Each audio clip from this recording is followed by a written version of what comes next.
Hey guys, welcome to Adilicious and I'm Aditi. So today I'm going to share my recipe for salted caramel sauce. It is such a versatile sauce that you need to have this recipe in your repertoire. It needs handful of basic ingredients and it's delicious over cakes, ice creams or any desserts. Let me show you what you need and then let's get on to making it. You'll need some sugar. You'll need some unsalted butter. I use unsalted because then I can control the amount of salt. You'll need some cream, some water and some sea salt.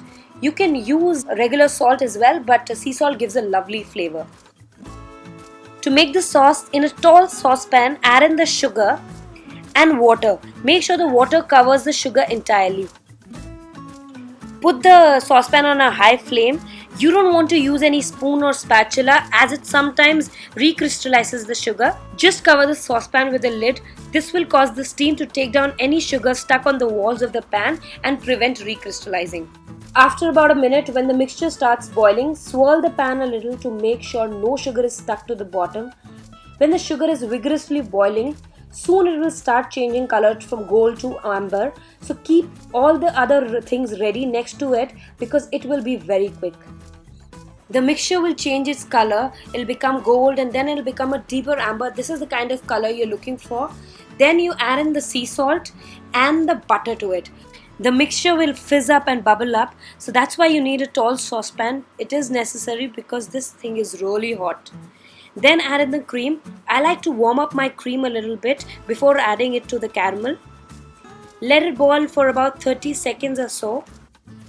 As you cook, the mixture would thicken up a little bit. Then take it off the heat after 30 seconds.